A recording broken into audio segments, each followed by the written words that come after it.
I'm Jeff Gordon, and you're watching Racing America.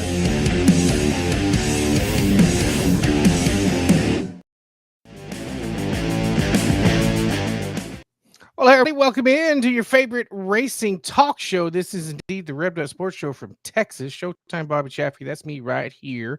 The Iceman, Ronnie Rodriguez, that is your man over to the left-hand side of your screen. Coming to you from North Central Texas. I'm from South Central Texas. So we are indeed the Revved Sports Show. And we are back on the air after a hectic week of scheduling to try to get on the air last week. Crazy stuff, man. Absolutely crazy. But the show goes on each and every time. So glad folks are with us. We got a fun one tonight, man. Bottom of the hour around 7:35, 8:35 Eastern. We're going to talk to Matthew LaPrade, winner at Houston. But there's a lot more to talk to him about. So we'll talk to him about that. And then coming up in about 10 minutes or so, we're going to talk Dirt in the Dome. We're going to talk to the man. It'll be Cody Summer joining us. So diverse program that we have tonight for the masses that may be checking in across the world. Yeah, going to be an interesting show. Talk about two dynamics of the spectrum there. Yeah, man. Got a youngster, a really youngster. You got to be careful tonight. You got a youngster. We got to both be on the A game to not drop too many George Carlin words tonight with the youngster on. But with Cody, who knows? We never know. But I'm sure he's probably heard him before. But yeah, for sure. So yeah, and your live comments, we'd love to have them tonight. And great idea here by Bobby. So something that we're going to be doing. Probably, for the foreseeable future right there. Again, we're live. So let's talk tonight. We always want to talk about the topics that you guys want to talk about. So if you want to drop some comments in there, drop some conversation, and Lord knows there's things to talk about. Holy smoke. There's things to talk about. Tell us what you think. And you could pick you up a RUSS shirt and hat, courtesy of On Demand Shirts, title sponsor of the Revved Up Sports Show. So drop those comments right there wherever you're checking out, whether it's a YouTube or the Facebook or whatever. And yeah, let's talk. Let's talk about things on this program. That's what we do. We talk. And you can somewhat put it in a textual concept, basically meaning that don't just put, hey, that was a great comment. Just because when we go back and read the comments, they don't always pop up and we don't know exactly which comment that you're referring to other than all of them. Yeah. Which is what we would say, because all the takes are great that we have. No, there's never a bad take on this show. Yeah. But put it in a context. Yes, I agree that I agree with XYZ, or I think that this guy is a beeping because of beeping kind of thing. Well, you can say that too. Well, you probably shouldn't. Somebody comes to mind right now that I think may get some attention tonight, and he doesn't even drive. He doesn't even drive. Man, I was going through the mail, and I don't know where our mailbox is. I mean, I do know the location of the mailbox cluster, but anyway, so man, I gotta check this out. I mean, you probably can't see it; the camera's too far away. I got jury duty on Monday. Oh, so. If you, I mean, there's a comment right there. I mean, you might win a prize pack for telling me how to get out of jury duty. And don't say anything I don't like, whatever type of people. I mean, don't do that. Don't do that, because that won't get you a prize pack and probably get you banned from here for life. But yeah, I get to go to the old jury duty. I wouldn't mind being picked for jury duty if it was like, an interesting topic. The couple of times that I've gotten close, it's like embezzlement, and I mean, not that that's good, but it's like, yeah, if I'm gonna be in sitting a grand jury or something, yeah, you're like, you know what I mean? Yeah, my jury duty summons had the most awful timeline back about 8 months ago. Oh yeah. Yeah, it happened. I had the jury duty the day before a funeral. And then I had jury duty the day before my grandmother died. So luckily, morning of, technically. So yeah, I had hell with jury duty, but I decided to grin and bear it, because I didn't. If you talk to the judge and say that you have extenuating circumstances, a lot of times they will excuse you. Yeah. But a lot of times they'll come through and say, "Oh, well, we'll just reschedule it for XYZ date." Yeah, I could defer this. I could actually defer this, because now it's all different. I mean, there's like a website here where you go in and make sure that you're still supposed to go and all that. So I don't know. I'm actually hoping that maybe on Sunday I'll look there and it'll say that you don't have to go. But it's, I could say I have to work, but the whole thing is if they're going to change it, knowing my luck, Bobby, it's going to be like I'm going to get this thing pushed out to when like I really have to work. And well, technically I do have to work. I do have to work on Monday morning because this is at 8:30 and I've got something that I do from 9 to 10 every weekday. But I don't think that's just, well. The good news is sometimes if you wait to the last minute and they drop it, that counts as going, so you get lucky that route too. So the last time that I was actually at jury duty in Georgetown, so I made it to not like it's Dancing with the Stars where you get on the cusp of winning something, but I made it to where I was maybe going to get picked, and we're sitting there. It was like 2:00 in the afternoon, and there'd been this long wait, and you're just kind of sitting around there, and the two attorneys came in, and they're like, "Well, we just got something figured out."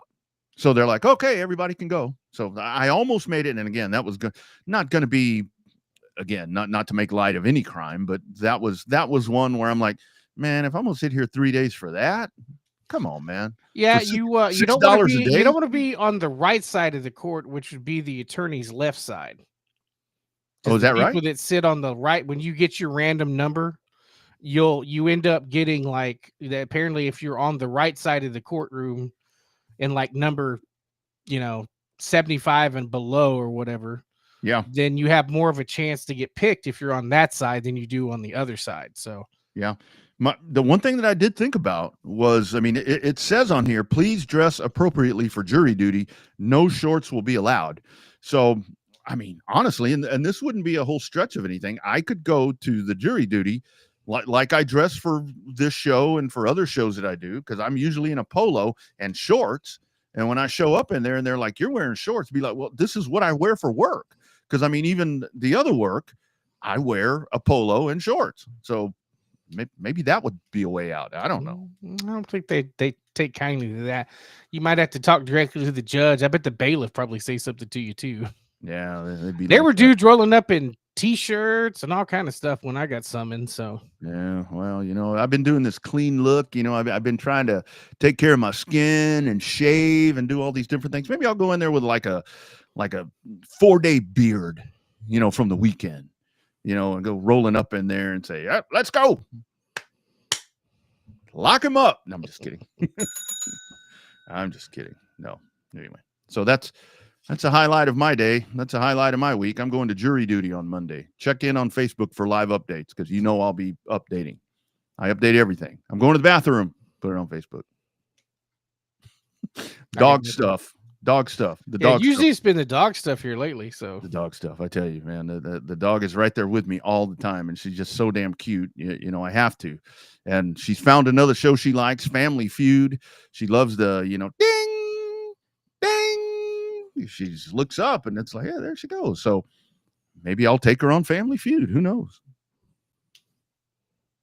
See, they do have the tryouts for that coming up in Austin. So oh, great. Oh, all right. Are you going to get 5 people in your family though? Can you see my family on Family Feud? Who'd be your 5th? It'd be, the 2 girls, the wives. Who'd be the 5th? Probably have to be my dad. I think I'd probably have to get Dad to go on there. Yeah, get Dad rolling up there in a T-shirt and his short shorts and be a hit on Family Feud. Be a hit. By the way, speaking of the family, and Cody is coming up here in just a minute. Cody Summer in just a second. Happy birthday to my man. I think a lot of you folks remember Martin Tello, Mr. Bad Wrench. Happy birthday to Mr. Bad Wrench. He turns 84 today. I called him up and he's like, when we going racing? I'm like, when you get that car ready, we'll go racing again. That's how that all works. Just don't have him stand in a spot where he's not supposed to stand and break a leg and sue everybody.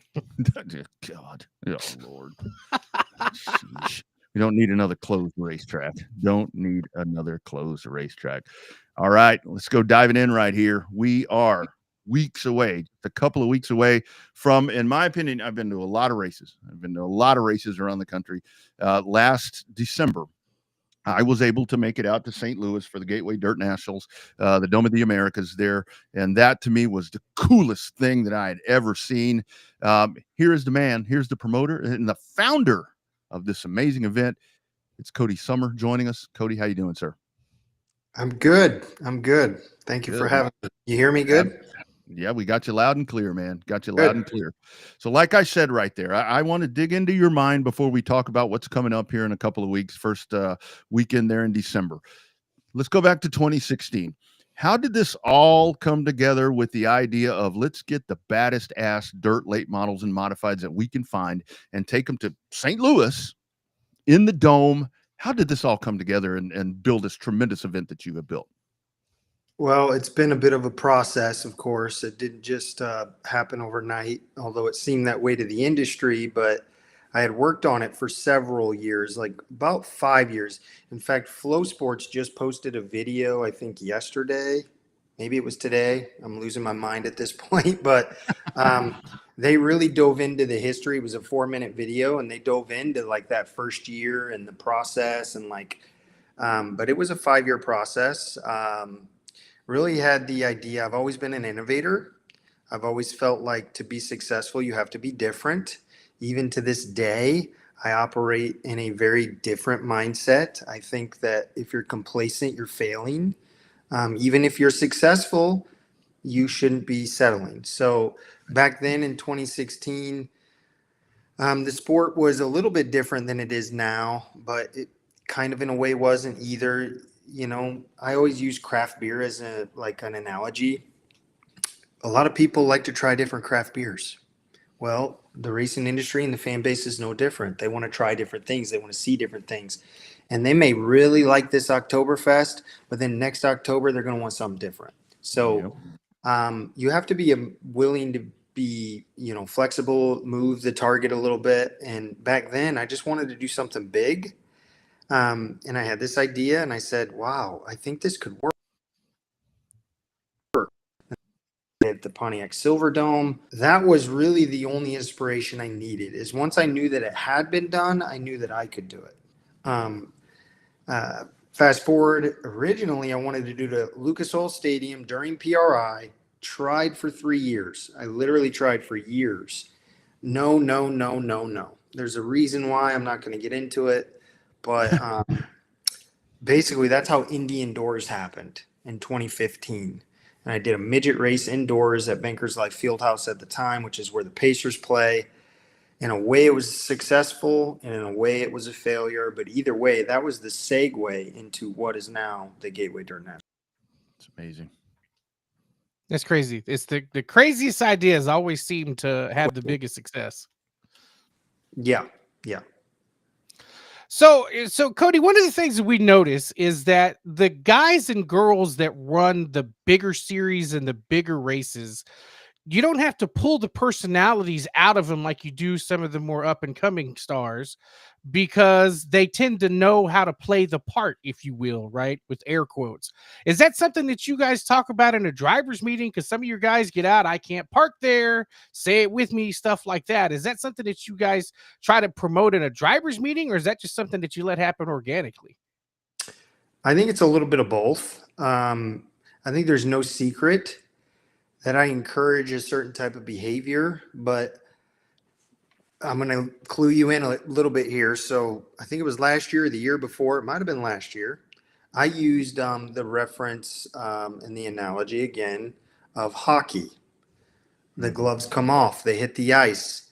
But once you all fall on the ice, it's over, and everybody needs to be okay with it being over. And there is a line, I've always said this, there is a line that you can cross. So as a promoter, we're kind of, I don't want to use the word we're flirting with disaster, because I don't like thinking of it that way. But at the end of the day, most promoters don't really want you to express your personality when you're angry. Let's be honest. Me, I want you to. I just don't want you to cross the line. And so that's where a lot of times I'll get in the drivers' meetings, or I'll talk to people individually, and I'll basically say, listen, this is the dome. You're expected to express yourself. And if you don't, in our unique format, there's a chance that maybe I just don't think that you really should be back. You shouldn't be invited. You shouldn't be a part of that pool or whatever. There are literally guys that are being invited today that probably statistically are maybe not one of the best. I'm using modified as an example. Maybe Right. not one of the best, but you know what? They've got one of the best personalities, and they fit the mold of what the Dome's about, and the fan base. The fan base there wants to see excitement, period. That's what they want. And it's my job to try to orchestrate giving that to them. And Yeah. so, but again, there is a line that can be crossed. I never want it to be like it's a free for all, because I think everybody could agree and know that that is definitely not a good direction.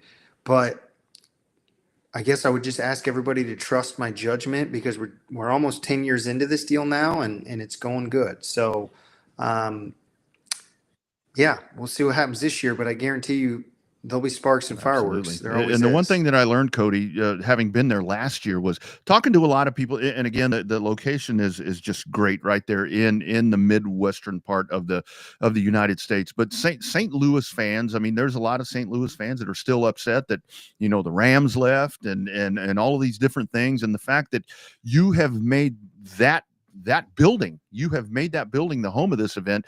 It has been embraced by that community, and it's unbelievable to see the crowds. I mean, last year, opening capacity on Friday, and you know, capacity that had never been reached before. Talk about that. This is a community event at the same time, bringing people from all around the U.S. Yeah, it really is. I mean, again, I think back, you brought it up already, but like 2016, part of the reason that I was even able to go there was because the Rams left. Yeah. If the Rams didn't leave, it would have made this whole thing probably not what it is today.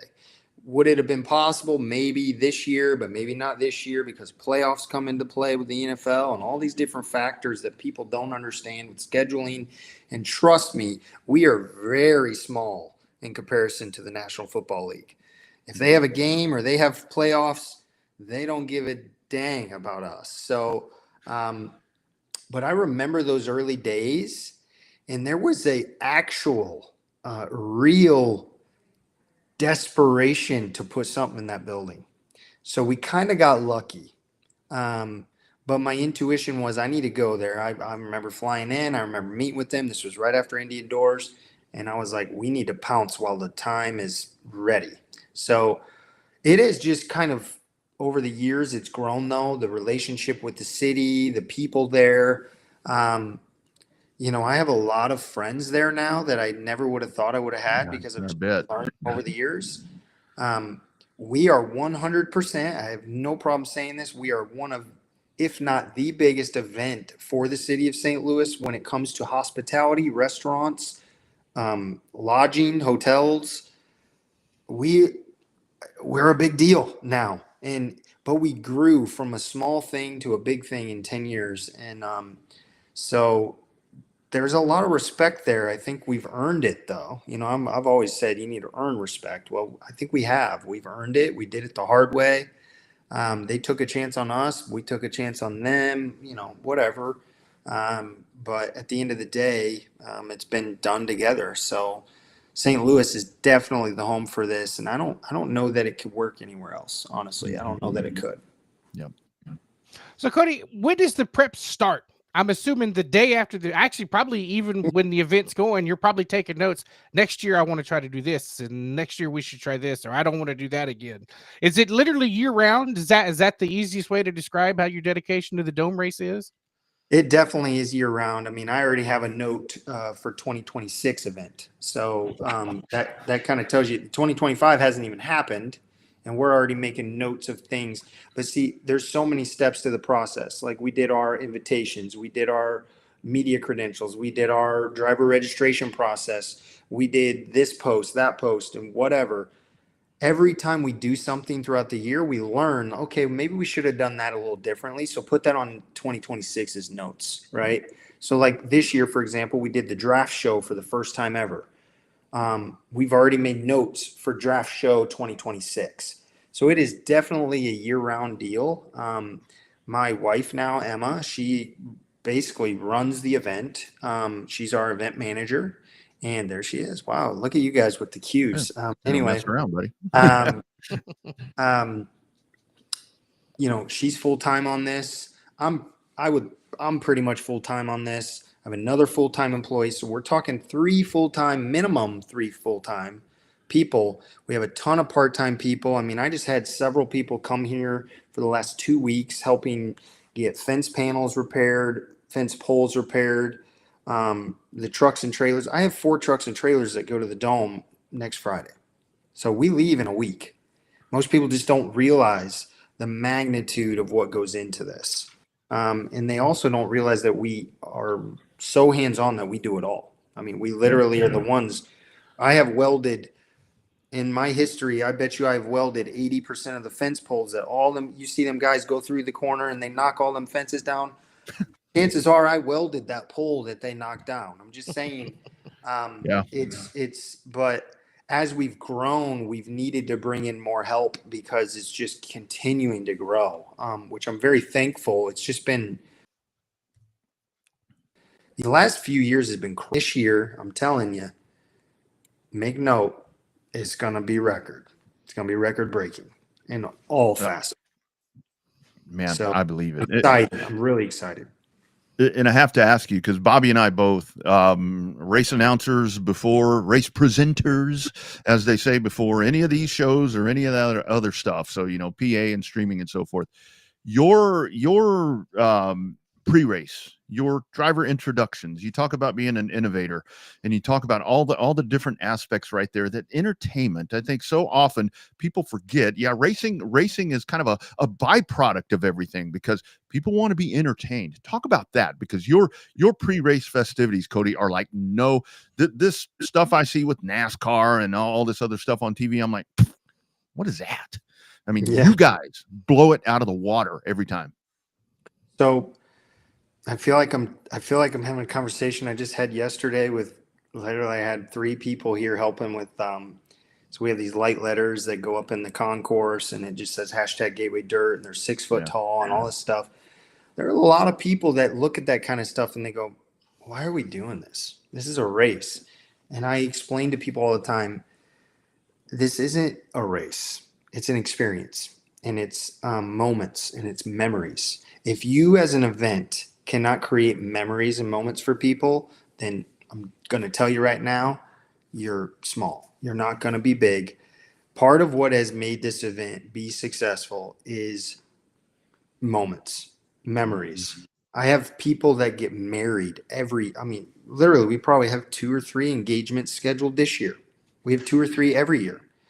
And it's like, like I even laugh about it, but at the same time, to me, that means we're doing our job. It means that we are making this such a important place for people to enjoy that they want to make a life commitment like that. There are people that I know, I've had drivers that have a kid a day away from getting born and they're still there. You know what I mean? It's just, it's very unique in that aspect, but don't think that it is not strategical. It's not just it is by chance because people kind of gravitate, but there are certain things that are put in place because I believe in that. I believe in the memories and I believe in all the aspects, the pyrotechnics, the driver introductions, the ribbon boards, having it certain this way and that way. You know, maybe one day somebody's going to do an all-out documentary on what it takes, but there is a lot to the process, a lot. So without blowing any secrets out of the water, is there something that you want to do that you haven't got a chance to do? Or is that always just on the backside to say, surprise, this is what I wanted to do and we did it? I mean, there's, you want like people skydiving down from the roof of this dome during the national anthem with flags. I mean, what's something that you've always wanted to try? And even maybe the powers that be been like, yeah, not so much. Let's not do that. So usually with the powers to be, that is what's unique with this is, I can only kind of say or control so much in the whole thing, because at the end of the day, we have a venue. We have to respect that. It's their venue. It's not ours. But they give me a lot of rope. They do. They've kind of learned to trust my judgment and what we're doing. I've had a few ideas that just haven't panned out. I'll give you one, like back when Scott was here, Bloomquist, I'm talking about.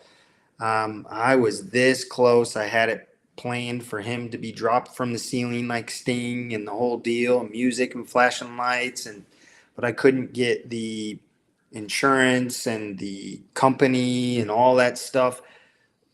I couldn't get it all jived. So it's usually little things that turn into big things, though. Like it's usually just little things. But if you're asking me if there's something big that I wanted to do that we just haven't done yet or surprise, usually I hint on things. I like to tease because I'm a builder, which is it's kind of about promoting. I'll usually be like, hey guys, it's kind of like before midgets came, I teased it. I teased it before midgets came. I tested it. Just like winged sprint cars.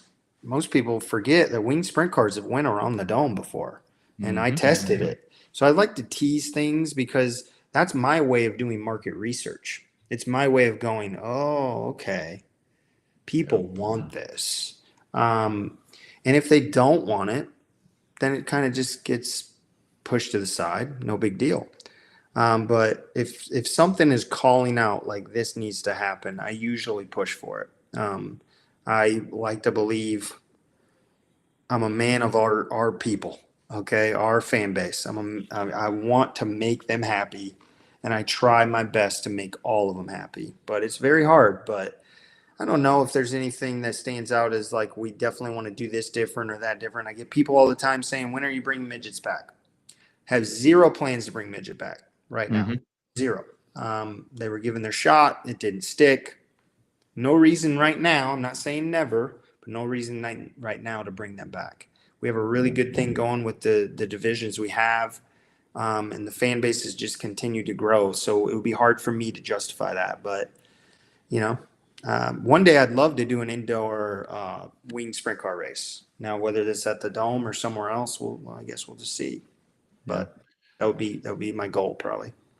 Alamo Dome, Cody. Alamo Dome, my man. That would be a good place. You mentioned the draft show, and I'll pull this up right here. So you guys went in there, and let's talk about kind of what you guys have set here. Here's Thursday and Friday. Here's your prelims, how all of that lays out. And like you said, I think what's so great about this event is, like you said, to where it's by invitation. And it's not just a matter of wins and losses and so forth and so on. The entertainment factor factors in, but kind of talk about this roster that you have right here. I think you're somewhere around 132, I think, right now in the late models. Yeah, 132 in the late models, 64 in the mods, which is about what we've been at. And frankly, that's because that's all we can fit. I mean, we can't fit anymore. If I wanted to, we could probably have 300 modifieds, honestly. I guarantee it, based off of the interest and the messages and the process that we do with requests. But, it's not an easy process because at the end of the day, you're always disappointing someone. So that hurts me. But at the same time, I have to think about the big picture and I have to think about the fan base. And then I also have to play the politics, Transparently speaking, if I got a sponsor that spends XYZ with me and they want John Blow in the race, I'm sorry, but I think the fan base should respect the fact that John Blow should be in that race. This sponsor is spending a lot of money, and they probably deserve to have a little bit of a say in that. So it's just a wide variety. But on our late model side of things, like that list you're showing right now, this is by far, I mean, it ain't even close to the most stout, talented, greatest field we've ever had.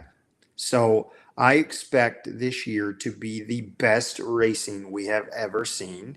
So I'm extremely excited about it. We did this pool process, which basically drivers had to say they were interested in racing, and then we pooled them, and that's how we drafted them. And the draft was really just essentially a way of making Thursday and Friday equal. And it was me and Emma, picking teams, just having a little fun with it. Because before we just drew them out of a bucket and it was all luck. Now I think they're more equal now than they ever have been because we made it a team-based thing. And a lot of people love that. So I guess I'll be probably asking a lot of people over the next couple of weeks through the event if the draft process was successful in their eyes. But I think it was for sure. I think it was pretty popular. So absolutely. There's some heavy hitters on that list for sure that should make things very entertaining for I think anybody that flips on. I just I followed the Dirt on Dirt top 25. It's kind of our sport is how we monitor like who's good, who's not kind of thing. I think we have 19 of the top 25 right now, which is the most we've ever had. So wow, that says a lot. Yeah. Yeah, it does. Gatewaydirt.com. That is where you can get all of your updated information. Of course, on Facebook as well is a good spot as well. Last one for me, Cody, and thank you again for jumping on here. This is I'm fired up, and like I told you in the message, I'm a little irritated that I don't get to go back there again. I'm still trying to get the event that I'm supposed to do postponed so I can get back to St. Louis. But the other part of this, because I saw something, there's an opportunity here. Talk about this part for somebody to win a dirt late model as well, right? That's factored in. Yeah. So again, I'm always not being complacent. I'm always innovating, trying to create new things. I'm a racer at heart. Yes, I do this event as a profession, but I created the chassis business DRT, racedrt.com. And I thought, man, how cool would it be for someone to win not only cash, but to win an actual brand new, beautiful race car. We just posted it this morning. Yeah, I see. I'm losing my mind. This is what happens this time of year. But we just posted the car's done. It's beautiful. And someone's going to walk out of there. All they got to do is buy a T-shirt. They can buy a T-shirt and they're entered to win. So what I love about that is that, you see a lot of things on the internet. It's like you got to pay for this and you get nothing in return. So it's like they call them waffles or whatever they call them. And they'll just spend $10 on a whim and be like, well, I hope I win. In my case, it's like you're getting a T-shirt if you spend $20, but you're also getting 20 entries into this possibility of winning something worth 70, 80 grand. And that's a really cool thing. So we'll see how it goes, but we're going to have it on site. The car's going to be on site, and we're going to be selling merchandise and doing different things. And again, it's all tied into Gateway Dirt, right? It's all tied into the whole big picture and just making it an experience for people. Again, never lose sight of the fact that all you want to do for people is create moments and create a great experience. So that's what really the DRT giveaway is about too. Love it. It's an awesome concept, and it's nice to see that when promoters understand that racing, while it's somewhat of the reason that people go, it ends up taking a backseat to the experience, because if they're having a good time and the racing is not so great, then they're still probably going to come back. But if they're having a great time and the racing is great and the atmosphere is outstanding, damn good and well, the whole family's coming back, because if mama's happy, everybody's coming back. That's the main thing that we talk about at our racetrack. That's why the women's restrooms are nicer than the men's restrooms, because if mama's happy, mama's bringing the family back. So 100%. That's one thing. So yeah, it's what it's about. You got to think about the whole picture. You got to think about the kids. You got to think about the gearhead dad. You got to think about the mom. I mean, I have a 32-foot Christmas tree in my pit area. And a lot of people go, what the heck do you have a Christmas tree in your pit area for? Well, mom and kid love to take a picture in front of that. Maybe the gearhead dad don't, but it all matters. At the end of the day, it all matters. And mom's picture is important, because that's the one that gets posted on social media that says Merry Christmas and Happy Gateway Dirt. Exactly. Hashtag Dirt in December. That's it. There were a lot of people, Cody, that told me last year, it's like, this is our family vacation. This is what we do. We build our year around coming here. And that's pretty badass for a car race, right? It is. I'm blessed, and I don't lose sight of that. One of the things about the event I always say is, we don't know how long it's going to last. And part of that's because we don't control all of it, right? If I controlled it all, I could tell you this thing will last forever. But the reality is, there's a city involved, and there's a venue involved, and there's all these elements involved. And one day it won't be here. It's just a fact. So we all have to enjoy it, including ourselves. We have to enjoy it while it's here at the end of the day. So that's what I'm focused on. Absolutely. Congratulations on all of this success and how this continues to go. Congratulations. I saw you and Emma are now married. So congratulations on that. My wife. I did see on the draft that she is like the boss now. So people need to Oh, be well, ready. you know how that goes. Yeah, she's in charge.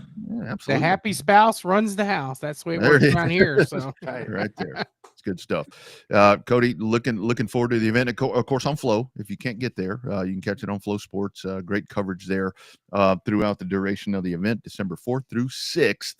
It is the Gateway Nationals at the Dome. Thank you, my friend. Looking forward to it. Reach out anytime if we can help you with anything at all. Thank you, guys. Appreciate you having me. You got it, man.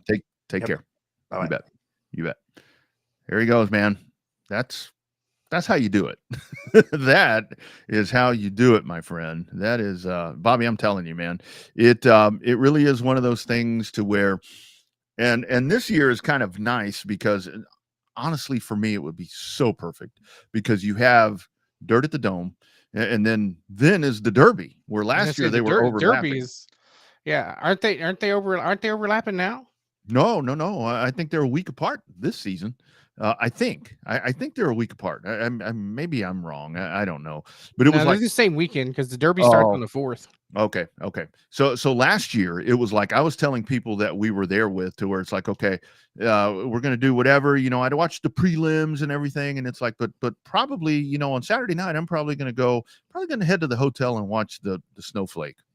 Totally forgot about Snowflake. It was like forgot all about it. I'm like, I'll find out who won that later because that was just it is an experience. He is not lying about that. Something really, really cool.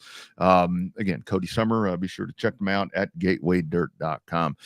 Matthew LaPrade coming up. But before that, how about a word from our great friends, the official apparel provider? Bobby and I are sporting the official Revved Up Sports Show polos.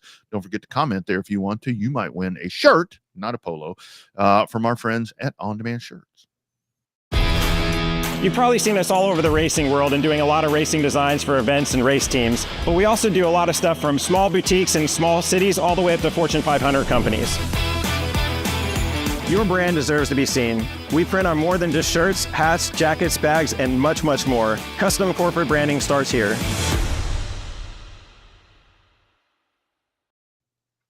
On Demand Shirts, based in San Antonio, Texas. They will take care of all of your apparel needs, whether it's shirts, whatever. You name it, and they will do it. It is On Demand Shirts. Diving back in, our On Demand Shirts guest line continues to roll on tonight. And here's a busy man, not only from this past weekend, but he is hard at it right now with some big stuff coming up this weekend. We welcome to the Revved Up Sports Show. It is our man, Matthew LaPrade. How we doing, sir? Good. How are you? Doing well, my man. Doing well. So let's talk about your career up to this point, and then we'll get into everything else. You at the very old man age of 13 right now have accomplished so much, my friend.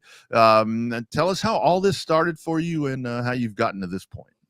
So we grew up building this house down by New Smyrna Speedway in Florida. Mm-hmm. And the guy that was building the house, he owned a little dirt go-kart track out behind the big track, right? And so he invited us to come test his son's go-kart a few times, and we ended up racing. And so that led into kind of us buying one. We raced those for a few years, about 2 to 3 years. And then after that, we moved into some Bandoleros, and we ran a couple years of that, and then some legend cars. And we won a bunch in that, mainly like Winter Nationals, stuff like that we were really good at. And then we started the pro truck around last year, around August last year. We won once last year. And we came in strong for this year. Really excited. Knew we were going to have good equipment all year. We raced the truck a bunch, and as we raced the truck and got more experience in like a big stock car kind of feel, we then tested a Sportsman. And we ended up racing a Sportsman twice. The second time, unfortunately, the motor blew up in it. But then we got our modified built for us, which we've raced that 3 times now, finished well in every race that we've ran. We also blew a motor in that the second race too. But yeah, but then kind of led into Tom User racing. We're racing their super truck this weekend at Florence, and I'm super excited for that. So cool. Yeah, I saw the video you posted today. That truck looks sharp. I mean, it's the same paint scheme that Caden took the victory Yeah. last weekend. But I mean, that, you would think the body lines don't match up on the truck versus the car, but man, that thing looks sweet. So pressure for that. I mean, obviously, young man, you're still, learning the ropes of the racing, but you learning the ropes at life. I mean, are you overly abundantly, do you feel pressure about it, or are they just like, get in, do your thing, and let's just bring me a steering wheel or bring me a checkered flag? Like, what's the strategy this weekend? So yeah, you definitely feel a little bit pressure because the car you're getting into is good equipment. There's been many wins that have came out of that car and that team at that specific track. So there's definitely a lot of pressure that goes into it, and definitely people are kind of like counting on you. You're in their car and stuff like that. So yeah, there's definitely a little bit of pressure. Yeah, absolutely. So obviously the win this weekend, they're in Houston. So I do want to ask you, and thank you for coming to Texas and race here, by the way, because as you know, it's something where we're just trying to keep it going around here, and it's folks like you coming making the trip. Talk about the Houston track. I know a lot of folks there, in Florida and Alabama and some of the different spots. They'll say, well, we like the half miles, we like the big tracks, we like whatever. Talk about Houston, little racy, little 3/8 mile right there, nice and wide with some surface changes. Yeah, so I really like that track. It's definitely a tricky track to learn. I feel like I've struggled a little bit at that track, definitely with my line dependent. That's a really tricky track in my opinion.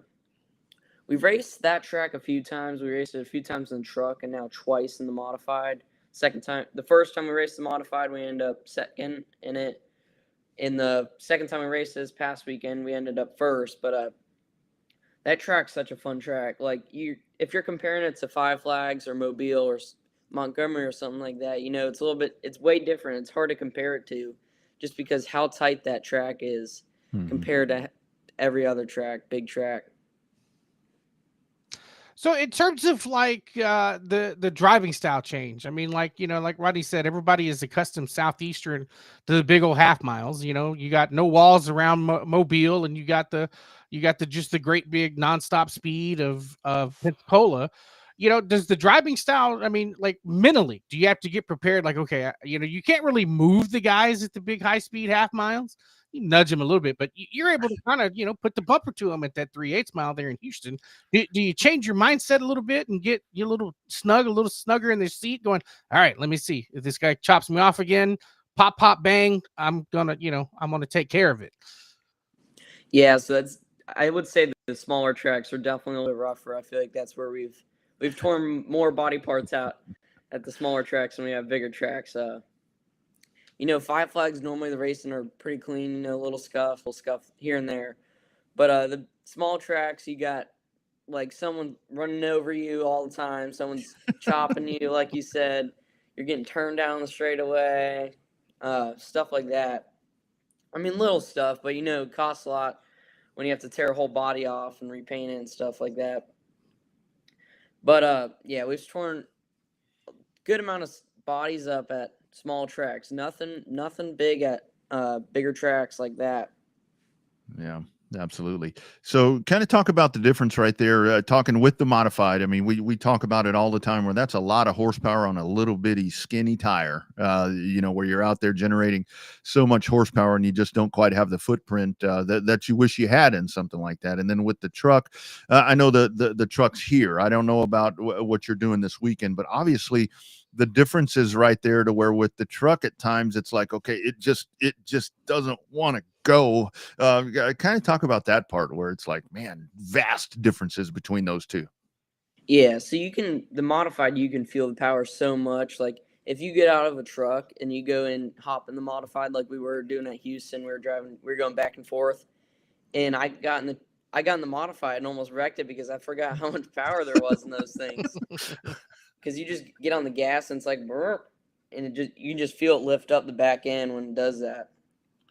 And then if you get out of the modified in the truck, you feel so much more comfortable because you can just hammer down, getting on the gas hard. But definitely the smaller tracks like Houston, it's really the only small track I've raced and modified at. In the race, you don't have to get full throttle around the front stretch. Instead, I ran that race I won this past week. I didn't run anything but half throttle in that place. Dang. Just because it saves so much tires when you do that. You're not spinning the right rears and stuff like that. Because the people behind me, my teammates actually were, my spotter was telling me that he was like, yeah, they're slipping and sliding already. It was lap 10. They were using their stuff up trying to get to me. But other than that, like Montgomery, you can get on the gas hard. You have to be aggressive at that place. Yeah. Speaking of being aggressive, tell us about New Smyrna, man. Obviously, Rusty's a friend of the show, and I've known Rusty for probably at least 15 years now, and he's a heck of a promoter. But I mean, talk about New Smyrna. You know, right? Daytona's right down the street, but when the World Series comes to town, I mean, it's like that's center stage. You know, 7 nights in a row, 8 nights in a row. You know, talk about how the community reacts there to New Smyrna. Yeah, so it's definitely more packed there down there for speed weeks and stuff like that. When you have those big races, people will come down early. The stands will be packed, parking lots full, stuff like that. But it's just way more people running to town. Daytona mainly because that's where big race goes on following week. But there's just way more people than there normally is down there. You got stands packed every night. But that's such a fun show to go watch because you got so much racing going on between the whole week. I think it's 11 nights or something like that. There's so much fun to watch. Yeah. So this weekend in that truck that you mentioned, it's off to Florence, and that's another one of those racetracks to where it's like you circle that as a short track that you just want to race at because of the history and you know the drivers that have come through there. Kind of talk about some of the anticipation for that one where you have to dial yourself back a little bit, not only with the team that you're racing with, but just kind of the lore of racing at that place. It's just a great racetrack. Yeah, that place is a lot of fun. I drove there the first time earlier today, and I had a blast there. It's really throttle dependent. You can't get on the gas really hard. Even in the trucks, you can't get on the gas hard. And super trucks 10-inch tires too, which I was surprised about that one. Oh wow! But that's such a fun track. It's a little bumpy, a little rough, but it's such a fun track to drive. I know a lot of great people, a lot of great drivers have came out of that track. Yes, sir. So, Matthew, is there anywhere that you want to go that you hadn't had a chance to? I mean, do you kind of set your – I was looking at the schedule, and it's like the only kind of outliers us in Houston, right? But everybody else, Yeah. you know, you got Auburndale, Pensacola, Mobile kind of mixed in there. I mean, is there anywhere that you kind of want to go, or is it just kind of the limitation of, well, I only have this vehicle and this vehicle, so I can only race here, here, and here? So it's not really a limitation of the vehicle. It's more a limitation to age, which next year all that's going to be resolved because I turned 14. I can race at NASCAR sanctioned tracks. But that'll help a lot because definitely the one track I want to race next year, I asked my dad since we signed with Tom Usery Racing. I was like, you think we can go race at North Wilkesboro? I was like, that's such a cool track. No, yeah. Yeah, I know that's a great place. It is. I remember seeing it back when it was tore up, when, you know, about the time you were born, seeing it in the state of disarray. And I've never been so happy to be so wrong because I never thought we'd be racing at North Wilkesboro, and there we are, right? The last couple of years. Track. So yeah, it's a cool thing. You know, and what's crazy about Wilkesboro is that it's in the middle of nowhere. You know, Wilkes County's kind of surrounding it, and you know, North Wilkesboro's there, right? The little bitty town, but it's kind of in the middle of nowhere, which is a really good thing. So what's when you end up running like Pensacola and Five Flags, what's the fan reaction? Do you get a lot of kickback being 13? I mean, do some of the guys just kind of shrug it off, be like, oh, he's a 13-year-old, what can he do? And then you show up and you know you're getting top threes, top twos, wins, poles, stuff like that. How do the drivers react with you when they find out you're 13? So recently in the modified, a lot of people have been shocked just because it's been my first few races in the modified. I think there was a lot of people that were kind of impressed on Montgomery about me sitting on the pole, but because that was no one's ran that fast of a lap time there in a long time. So I think people were impressed about that. I'm not too sure about the trucks because we got not a lot of people like everyone at Five Flags, but Yeah, we've had a few run-ins at that track. Yeah, as most do, as most do. Always. I do want to ask you. You mentioned the guys racing with you this past weekend. Kind of talk about those guys. I mean, beating Grant Thompson and Jared Maupin. You know, Jared Maupin's a guy that Bobby and I have covered for a lot of years around here, and it's like, man, when that dude gets on pavement, look out. Kind of talk about those two dudes, man. That's cream of the crop right there that you finished ahead of this past weekend here in Texas. Yeah, so Grant Thompson, we're actually racing his truck at Pensacola for the Derby, and he's spotting crew chief in for it, which is cool that I just went out there and beat him. Student beat teacher. But he's a really good kid and really good driver. He doesn't get to race a lot anymore. I think that was his third race this year, actually. But just such a good kid. Jared Maupin, he races everything, every day, every weekend. He's a really good driver. Like, he goes on dirt, wins, comes to asphalt, wins. Like, he races 4 classes at Houston when we go up there. Yep. And he normally wins 3 out of 4 or 4 out of 4 races. So that's cool to beat both of them. Absolutely. So who were your role models growing up? I mean, you know, were you like a Jimmy Johnson guy, or, you know, I mean, obviously you had to follow racing a little bit to get this deep as you're in it now. Like, who were your role? Was it Cup guys? Was it local guys from New Smyrna? I mean, who were your guys growing up? Who were your racing role models? So I always liked Kyle Busch a little bit. Just because I thought he was funny, you know, he was a good driver. I thought he was funny, little heated sometimes, but I grew up watching him a lot. I always rooted for him going to Daytona when we went back then.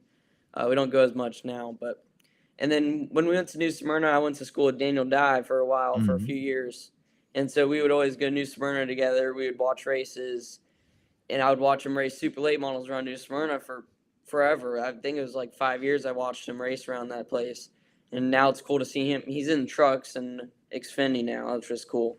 Mm-hmm. Yeah, absolutely. So I have to ask you. You mentioned it right there. The Derby coming up. So that right there. I mean, and it's, you know, the Snowball Derby is. I know a lot of races have grown and are getting bigger and back and forth with everything, but that seriously is the Super Bowl. To be in a vehicle that weekend on that racetrack at Pensacola. How are you processing all that, man? Because that is the top echelon in short track racing to get to be a part of that weekend. Yeah, so there's definitely a good bit of pressure on that one. We got a good piece of equipment. I think we can go out there and win it in the truck for sure. We've ran good amount of laps around that place in the truck, so I'm excited about that. But you know, a little bit of pressure, but you just kind of have to fight through it. You know, prepare in the gym. You got to be mentally fit.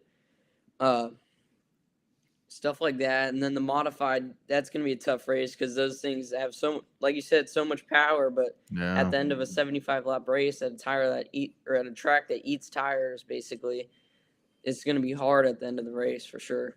Absolutely. Well, Matthew, I got one left for you, and this is going to be out in left field, and your media people are going to laugh.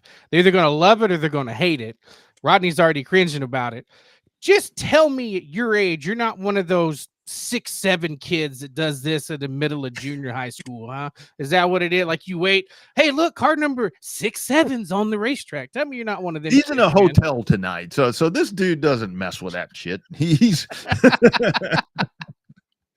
so you know, I feel like it was a thing back like a while ago, kind of, and I feel like it died, you know, and I used to like make fun of it a little bit, you know, kind of play along with the whole thing. And now it's like a thing again, and I'm like, everyone's saying it, and I was like, no, and it just makes me so mad when people say it, especially my sister. I know, man. It's and the worst part is, Matthew, it's like when you get old dudes like me, and they're like 6'7", I'm like, shut up. I'm like, come on, man. What are you doing? No, it's crazy. Dude, this has been a joy to talk with you. Congratulations on what you've done to this point. Congratulations on the big one here.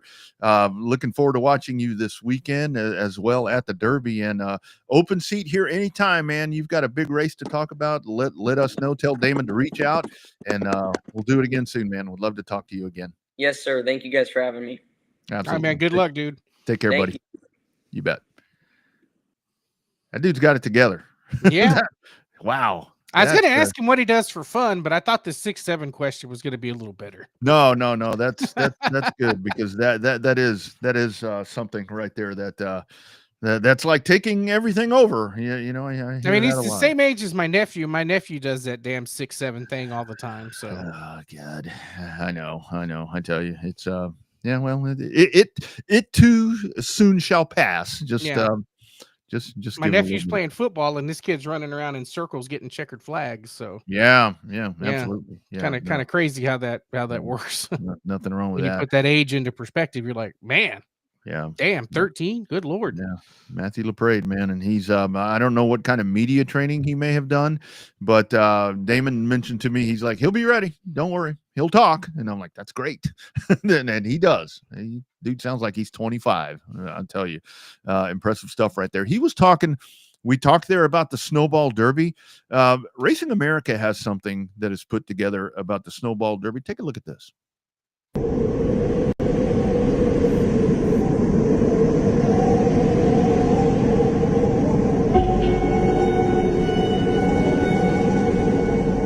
This isn't just a race.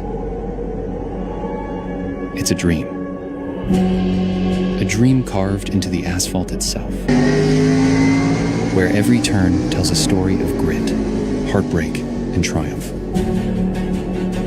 It's a proving ground for the fearless, chasing a shot at immortality, where drivers sacrifice everything year after year. For over half a century, this race has been more than a competition. It's a heartbeat. A pulse that thunders through every soul and every driver who dares to chase glory. Here, under the December sky, at this place, at this track, heroes will rise. And legends will fall.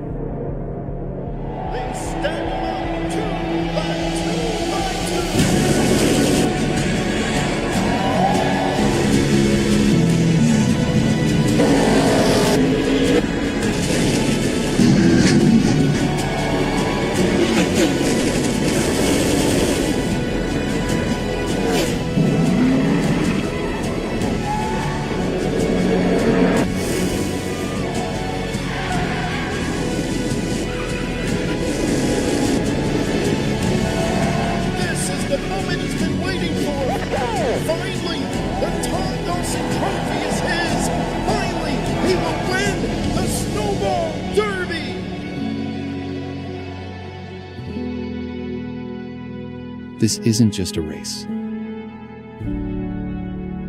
This is the Snowball Derby.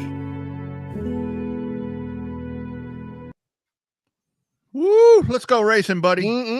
I was texting Gina yesterday about going down there. So now that your schedule's turned upside down, man, I got to work on. I need to call Bruce, see if he's got an extra cabin in that fifth wheel that he can rent out to me for a couple of days. I don't think they're going to that. I don't think that they're. And by the way, speaking of Bruce, congratulations to those guys, 4-time champions in Houston. After winning there in the trucks, they're hitting around about some news. I don't know what that might be about, but yeah, that's coming up. And I mean, think about that. And we had the conversation there with Cody about the dome. I mean, those are just massive events, man. And I'll tell you, like we talk about on here all the time, there are those staple events, and then you have the ones that are just growing, like this one here. I mean, look at this, the Bigley 128 that's coming up, and I guess week after next. And I mean, look at that lineup. I mean, I think there's 52 cars in this thing. I think is what the official count is, because this may not be the latest for Ricky and UARA. I mean, and that's like right before the Derby. It's the week before. This is Saturday and Sunday before the Derby. Yeah. And you've got, I mean, the Derby car count is just astronomical. And did you see the Pro Late model roster? Holy shit. I mean, it's man, those 2 weeks of racing are just going to be Yeah, the 28th is unbelievable. Friday and the 29th is Saturday. So yeah, Man. it's the Friday and Saturday before you head to the Derby on Thursday. Well, I Yeah. guess technically Wednesday if you take part in all that preseason testing. It's the same weekend as the Derby preview, I think. Yeah, and with the two races, I mean, with the Bigley and with the Snowball, just drastically different. The two races, obviously, the different racetracks. I think both of them have one thing in common, that the abrasiveness of the surface, is something that's going to be something to follow. But you've got one that's shorter, obviously, there with the Bigley versus the Snowball. And then obviously the other part of that is you have one where you can go practice a whole lot, like all week. And then you have this one here where you don't get a lot of track time. So two radically different events and back to back. And then the dome right there for dirt. Holy smoke, man. This big show season, man. This is the time. This really is the time to be a race fan. Yeah, some people get excited when the weather starts turning a little colder. They want their pumpkin spice lattes. They want their fur boots. They want all different kind of stuff. I want big show season. I want races like the dirt in St. Louis at the Dome. I want races like the Snowball Derby where it ends up being the LCQ, ends up being an all-star race. Any other racetrack in the country, the last chance qualifier to make it into the Snowball Derby is an all-star race. Yeah. That's the kind of racing I want. The Snowball Derby is one of my favorite races of the year. Last year, it was on the worst day of my life. This year, I'm hoping things will be a lot better when I get down to Pensacola, when I head down there. So, but yeah, it definitely is, big show season's here. We've had our big shows coming up in Texas. We still got a couple of big ones coming up at the Race Ranch. Ray and them announced that big show in January is coming. They announced that this week, the big kickoff, to kind of knock the ice off the Midwestern cars to come down to the sunshine of the South Texas. And but I just when it gets cold, that's what I was joking when I got my hair cut the other day. I said, you cut my hair a little shorter than what I want. I said, but I'm probably going to freeze to death when I go to Pensacola because it never has been hot. It never hot the first weekend in December. Never. These really are, and honestly, that's the cool part about the Dome, because I can tell you last year when I was down there, snowing outside, wasn't it? Oh, damn near. I mean, there was ice on the ground, and I mean, it was like trying to get over. Luckily, I was staying right by the. I mean, I was in the hotel right adjacent to the Dome, so it's like I would walk out, and it was so freaking cold, and so many people. And the other thing there, it didn't get to talk to Cody about it. Just kind of running out of time when we just have a great guest lineup like this. Was they are so good with how they funnel people in and out of there, because you're in downtown St. Louis, and it's confined, it's small, it's narrow. I mean, it's everything on top of each other, just like every major metropolitan city that you see, but they do a hell of a job. And it's so weird. It's so cool because you drive in like when you come in on load day and you're coming in there on the main chute, and there's the arch over there, and it's just trailers everywhere. And it is, and I love what he said right there, because he echoed what people said about St. Louis, because that it really is a staple event there for that city, because it's heartbreak for them. And now, because I'll tell you the other thing that St. Louis really was excited about was their UFL team. Yeah, the Battlehawks. They were that home team advantage for the Battlehawks. Big deal. That is a big deal. You can laugh about the UFL or whatever, but they love that shit, because like I said, they've lost. Did they take their team? Did they take the Battlehawks? Oh, I don't know. I thought the UFL folded. I don't. Are they still? Is it still going? And it's trying. I mean, they fired Dale Johnston today. Oh shit. Okay. Well, and that's the thing with that, because they won't eliminate that team. I thought the whole league had been eliminated. That one will stay. I mean, if there's only one team, it will be that one, because it's like, I mean, they love that, and that Gateway Nationals is huge there, and the race fans, it'd be the race fans that you would least suspect. It's like, we live all year for this. It's crazy. That's good though. That's a good problem to have. Absolutely.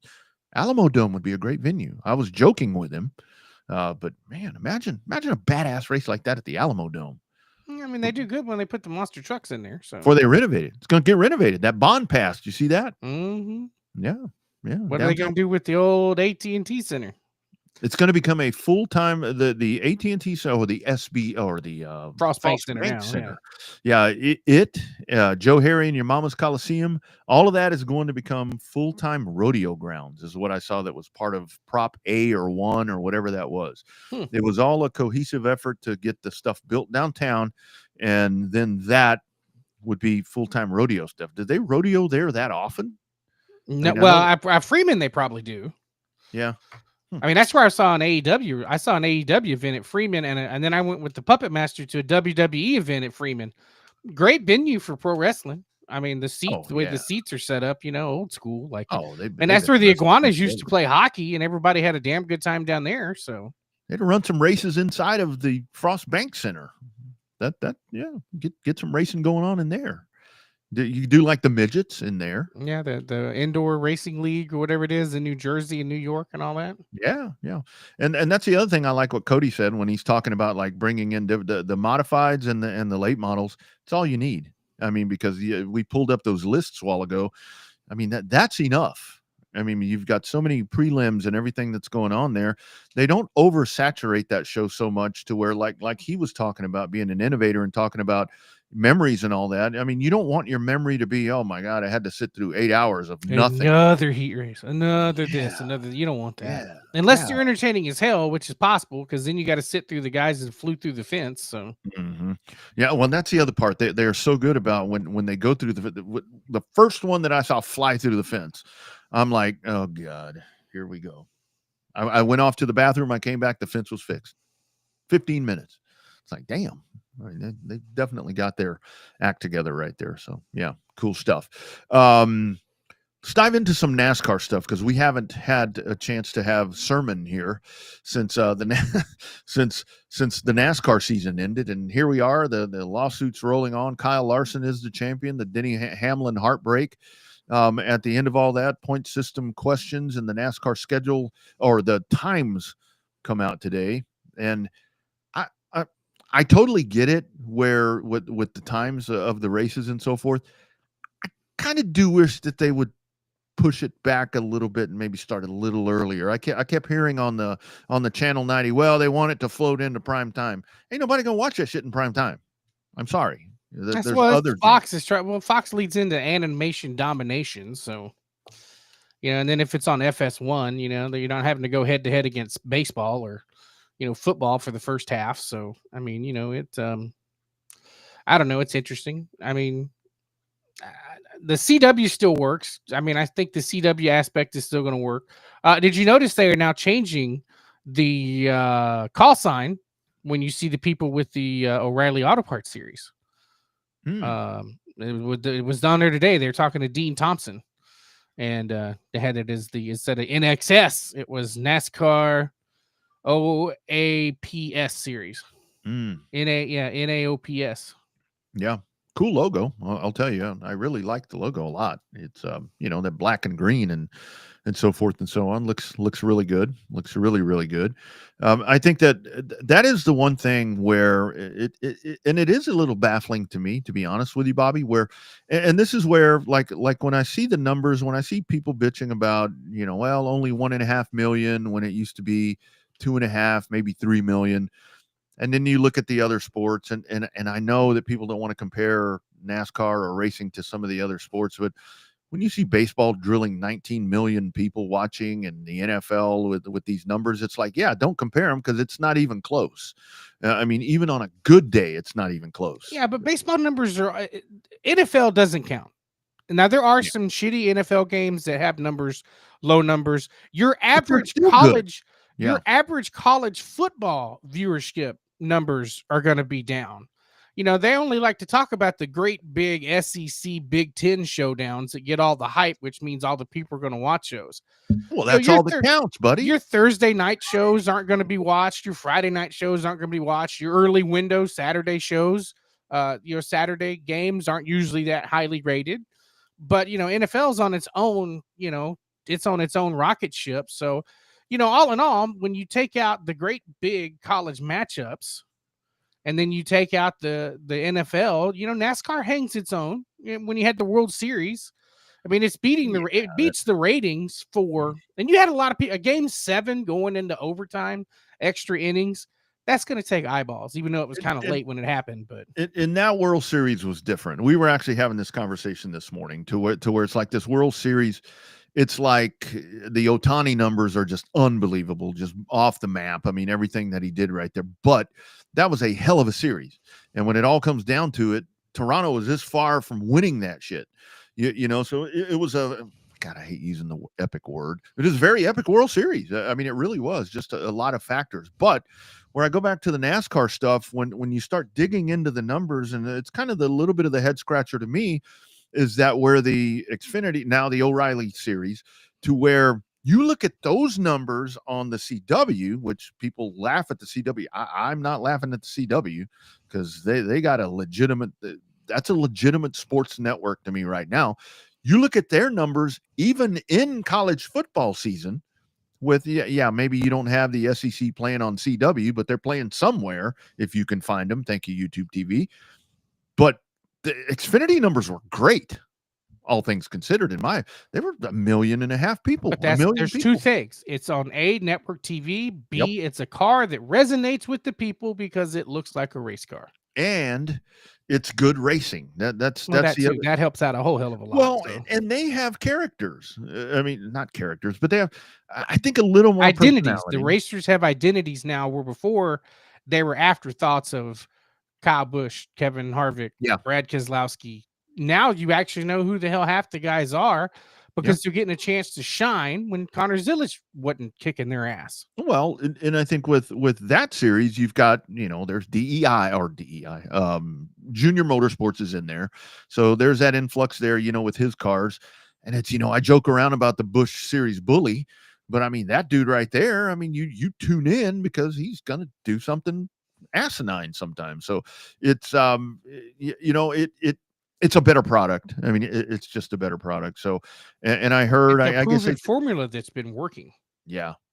I guess they did some sort of the state of the whatever thing today, to where it's like, well, we expected that there would be a dip, but with the numbers going softer with USA and so forth. And I did see, I guess when the times came out today, that again, they're duplicating what they did with a lot of those races on USA. And I guess the Final Four again will be on NBC or whatever they just did. And I mean, I think that hurts. I mean, I really think that hurts, NFL or not, because like you said, you can't count the NFL. They are going to throttle you every time. And it can be one of these games in Holland or wherever. They're still going to outdraw you. It's its own monster. Well, I mean, there's a reason why the Daytona 500 moved to the last weekend in February for 2027. Yeah, because the network executives got together with NASCAR and said, hey, by the way, we're bumping you from President's Day weekend because that's when the NFL wants to have the Super Bowl. NASCAR can't say shit, and they're not stupid enough to go head-to-head with the Super Bowl. Only thing dumb enough to go head-to-head with the Super Bowl is Puppy Bowl.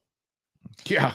And so, that's why they had to move the 2027 race. Yes, the 2027 race or 2026 race was already on the calendar. They announced the date and time today. So before people freak out, what about the 26th race? It's on the calendar. There's a start time and a date already. I think it's the 17th, I think, or 18th. Yeah. There will be a Daytona 500 next year, or coming up in February. Don't worry, guys. Nobody's going to watch it. Yeah. Nobody's going to watch it, but it'll be on there. Well, so, I think that the other part too about the numbers, though, they knew the numbers were going to go down by just the simple way that they calculate the ratings for 5 races on Amazon Prime. Yeah. That's that. When you're not covering, it's kind of like the WWE. They're not really releasing ratings numbers for Raw, because they don't have to. Because Netflix isn't privately held, but it's not like you're succumb to the same Nielsen ratings as you are on regular network TV. Yeah. And that's a very complicated metric to try to figure all that out. I mean, now with all the different, all the different metrics that you have, I mean, it's a really tough thing to figure out. And I mean, I guess the next thing that we're going to sit here on edge waiting for is going to be, what happens with the season championship, I guess I should say. Is it going to stay a semblance of what we have here? Do we go back to a 10 race chase? I mean, I don't think, a big part of me is like, just go back to the full 36 thing. Give them what they want. That NASCAR won't do that. It ain't going to 36. It's going to go to 10. It's Yeah. probably I think the 3-3-4 is probably the most likely scenario. Yeah. But I mean, we didn't get a chance to talk about it last week. I mean, it is really unfortunate. I won't necessarily say shitty because it's the nature of the beast that you're a part of when a flat tire determines who the overall season champion is. Yeah. But at the same time, it's racing and shit happens. Yep. Like it's everybody from the drop of the duels at Daytona when they started accumulating points for the duels at Daytona, stage points. Everybody was in the same sandbox. The sandbox just continues to get smaller and smaller and smaller till you get, 32 other drivers kick the hell out, and you got 4 guys left to play in the sandbox, and they play musical chairs for 312 laps. Yeah. You still have to perform all year. And that's where to me, it's just so interesting. Why 2025 was this when the shit hit the fan, when it's like everybody's up in arms? And I think I know the answer to that, because the guy that won championships in this system is not Chase Elliott or Ryan Blaney or multiple championships. I think that's what it was. Best case and worst case scenario for NASCAR. Mm-hmm. And best case scenario, Corey Heim won the truck championship. Worst case scenario, Connor Zillage doesn't. Yeah. Everybody's they feel bad for Denny Hamlin, but they're like, Kyle Larson's a good guy. He's one of our good guys. That's okay. He can be champion. And you and I kind of went back and forth on that a little bit, to where when you go back and you look at this, the fact that one of those guys didn't win a championship that he should have won, it sucks. And that's a flaw in the system. But the other part of it is, I mean, the way everything's set up on that championship Sunday, I mean, that was the Cup Series, for as much as, folks want to say that it's not competitive, it's no good, it's boring, all this, that, and the other. You had 4 dudes in there where those were probably the 4 that needed to be in this format, the 4 vying for that championship. Yeah. Other than, it's like, the one that I keep seeing, because they do the Winston Cup standings as of now, Chris Buescher was always in there. Chris Buescher didn't win a race. And I don't know how they're going to make a byproduct of this. They're still going to put an emphasis on winning races. It's that simple. Yes, they have to. You have to. And you're not getting rid of stage breaks, because that's a TV timeout. That ain't going anywhere either. This is just what Cody Summer was talking about, to where you have to be innovative, and you can't, like he said, you can't sit there, because if you're going to sit there, you're going to get left behind. And that's kind of what has happened here, I think, with the other two. And there's a big part of me where it's like, it doesn't have to be the same way across the board. I mean, with the other 2 series, let them run 34, 33 races, whatever they run. Let them run the full thing like we do at the short tracks.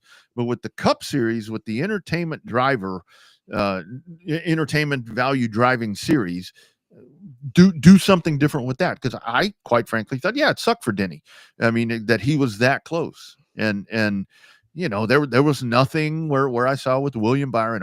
Nothing nefarious about the reason that they called a caution because one Hendrick car hit the wall and the other one won. Like that. Right. There's nothing nefarious about that. William Byron wasn't as brokenhearted as Denny Hamlin, but that dude felt like hammered cat shit after that race. Yeah, he did. He even apologized in the post-race press conference. Went up to him and said, "I'm sorry, dude." Yeah, and it should have been Denny's race. And I saw the comment there about the Hamlin revenge tour. I don't know if Denny, he will run again. I mean, he's going to race again. I think he's been pretty clear that he's going to race another couple of years, but I don't know. I guess he'll make another charge at this. I think. I don't know. I just don't know what. If Corey Heim had never had a better shot at running a full-time Cup season as he did there on Sunday afternoon, because I really thought he was going to come out and actually end up pulling a Carl Edwards and be like, "Yeah, I'm done. Screw you guys. I'm going home." I really thought that if he won, that he would walk away. I really thought that would happen. And I gotta say, when I saw him in the car, Bobby, after the race, he kept wiping his face. I'm like, shit, he might do it anyway. You know, he's got other things to do. So what do you do with the season championship? The lawsuit thing. Now you've got Hendrick and Mr. the captain deposed or disposed or whatever that they're going to be. Yeah. Yeah. So, and we saw the numbers that came out, and there's all that. And by the time we get to, so what, December 1st, is that when this whole shit is supposed to It's be? supposed to hit the fan even worse come December 1st. Man, that is, yeah. So, we'll wait, for that to come around and see how that all shakes itself out. But it's definitely going to be an interesting off season as we get set to go. The other news, we did the snowball piece a while ago, and by the way, great work there from Racing America. And you mentioned this as well. I saw it after you mentioned it to me, but another name added to the Snowball Derby entry list, two-time champion, looking to do it again. The first time I went there is my man Kyle Busch, the winner. Maybe that's that little spark going to get him. Yeah, that's what he needs. Maybe that's what he needs. Yeah, hope so. Maybe get some of that Christopher Bell effect where he starts running some late model stuff, heads back over to the Chili Bowl, and well, the other part of that is Christopher Bell's got really, really good equipment. Kyle Busch doesn't. Yeah, especially since RCR is not going to Dodge. Well, and has the Chevrolet car come out yet? I don't know what Friday. to believe that I see. Friday. Mr. H said it's going to be revealed Friday. I wonder what's it going to be? Some concept car. Going to be a Chevrolet concept car that looks like a 4-door Camaro. Okay. Well, there you go. Bring back the Monte Carlos, man. They're going to base it off a Malibu chassis and some other stuff. So, it's a weird concept car. There was some kind of video done at a GM Design Center about 6 weeks ago. And there was a 4-door silhouette of a 4-door Camaro. Yeah. And so they were like, oh, I think everybody's like, that's what it's going to be. It ain't going to be a Corvette because the specs don't fit. Chevrolet doesn't have a sedan or a coupe that fits the template. So they're going to let them run some kind of concept car for a car that's supposed to debut for production at the end of 2027. They're going to let them run at the beginning of 2026. I'll be damn. Well, that's weird for me, but I ain't never seen a 4-door Camaro, just like I ain't never seen a 2-door Toyota. So you ain't never seen a V8 rear-wheel drive Toyota either. Yeah, exactly. So whatever. I get it. I mean, I get it. It's a different deal. Lastly, kind of the elephant in the room. We saw the news. I guess it was yesterday or the day before that broke where Barry Braun arrested there, and I wasn't sure what all was happening with that. I had seen some of the stuff on some of the dirt track sites to where some races had been postponed or whatever. I didn't know that people were owed the amount of money that was still floating around right there. That sounds like it's been an absolute mess, and I think that he maybe just overstretched his boundaries just a little bit. The wrong one got a little butt hurt and financially hurt and really pursued this, because I'm seeing some big time shit and we won't go into detail because I don't know what's actually official, but just from what we see, this looks like a mess. This looks like an absolute mess, and yet another black eye for the sport. Well, this would be the story that gets picked up by all the half-assed, fly by night, Facebook pages that like to, and they're not necessarily spreading fake news, but what is it? Clickbait, I think is what it's called. Yeah. Well, and that's where these stories happen like this. And this is where I wish that people would, our sport just attracts this, doesn't it? It's like, I mean, you see stuff that happens. I mean, this happens in all sports, but it's like our sport is really the one that just draws in these fine Americans to do these things, and it will. I mean, when you start talking about ripping people off of money and big time money, I mean, big time money, and that's where, like, I enjoy the conversation that we just had tonight about what's going on in St. Louis, to where it's like, you see how that is done. That is what we need. And folks are going to say, well, yeah, but they're able to do that because of whatever. Well, yeah, don't attempt to do shit that you can't do. Don't start making all these promises and doing all these different things. I mean, how many racetracks around here have been bought and people come in and are going to do all this is nothing new, but when it hits this magnitude, that's like, holy smoke, that just makes everything look really bad. This is like a TMZ kind of thing that's really going to be popping up here. I'm surprised it hadn't already hit TMZ. But I'm not really a huge follower of TMZ because, I don't follow that kind of stuff on social media, but I'm sure that it'll be, it's the type of just the type of story that you expect to be a bunch of rednecks, right? Well, and that's where the stereotype goes back to. I mean, when you see this kind of shit, that's the stereotype that comes back. It's like, yep, racing. There you go. Guy came in and swindled a bunch of people, and everybody jumped on and clamored on it and bought in. And I mean, hell, that was the main storyline behind the remake of the Dukes of Hazzard when Boss Hogg was going to sell all of Hazard County to a strip mine. yeah, I just saw that one the other day. That's right. The remake with Jessica Simpson? Oh no, I saw one where he was doing strip mining. It was like in the 84, 85. Oh yeah, season. yeah. He was going to do that in that episode too, the original series. Yeah. Yeah, it was that one girl that fell in love with Luke Duke, and they rolled the car over at the end where Luke said, roll it over, and they flipped. But anyway, yeah, sad thing right there. But can't say you didn't see it coming. Can't say you didn't see it coming. So be better, friends. Be better about that. All right, man. This has been a fun program. Great conversations tonight. Cody Summer joining us, talking about the Gateway Dirt Nationals happening. #Dirt in December there in St. Louis. And of course, we talked to our man, Matthew LaPrade. I love how he called that was funny right there where he's talking about him and he's saying that kid. The kid talking about Grant. Yeah, Grant Thompson. That's a good kid. It's a good kid. Yeah, kid. You're the kid. That's two good kids. That is two good kids. And Jared Maupin is a damn good kid too. Well, it's like the college kids. You always hear the coach talk about, I got great kids and they're 22 years old. Yeah, or Pavia, dude's like 35. 27, isn't he? 27, something like that. I think he's 24. It's not that bad. I make a bigger deal about it than it is. But anyway, you're just a fan of his mom. Not so much, man. Just no, not really. No, not so much. She was hammering down at DKR. I could tell. The closer they got, she had her plastic cup in her hand. And she's like getting pretty excited because they were going to make a run.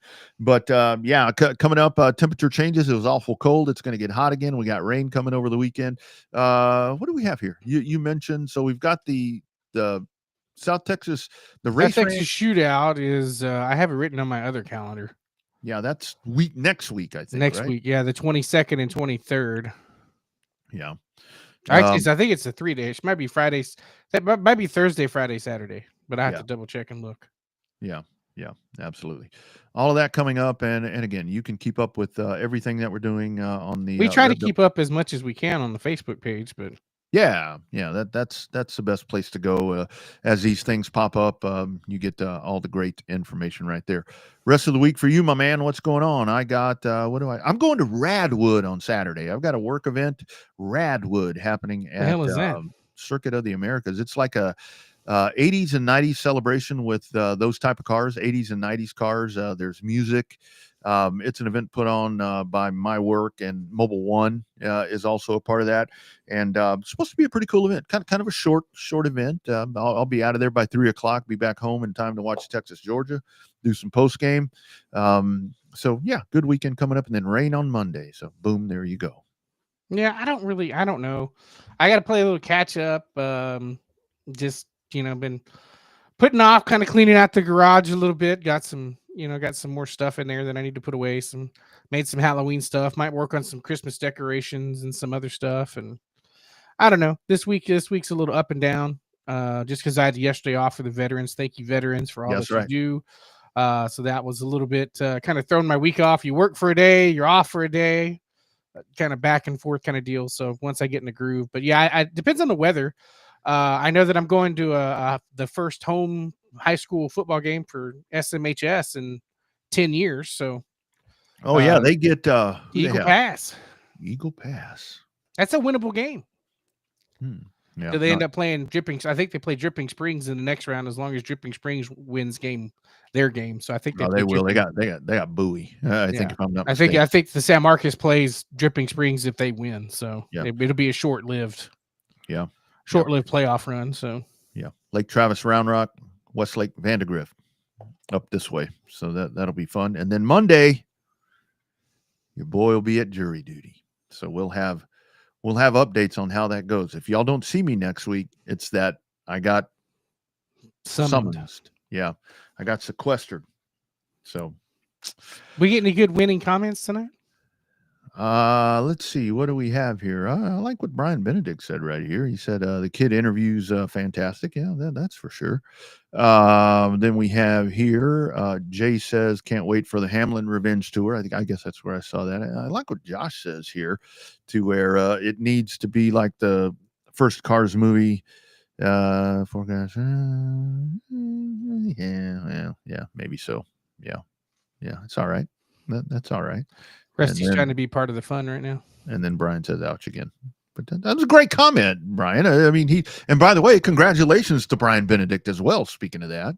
So another great night for him there at Houston. Another great season there at Houston. And the Houston, I saw some dates for Houston.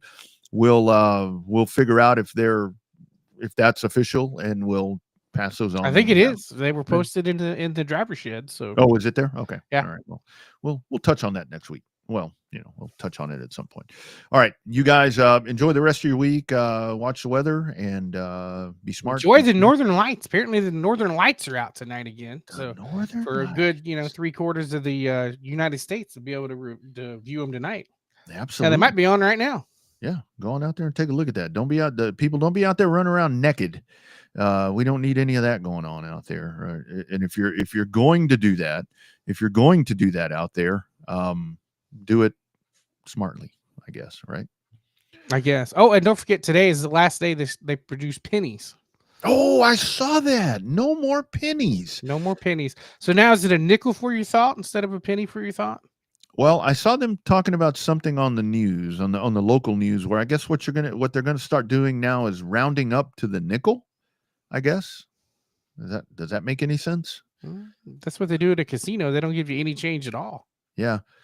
No more pennies, but the penny's always going to be around. They said it still counts as currency. It'll still be, if it, $1.02.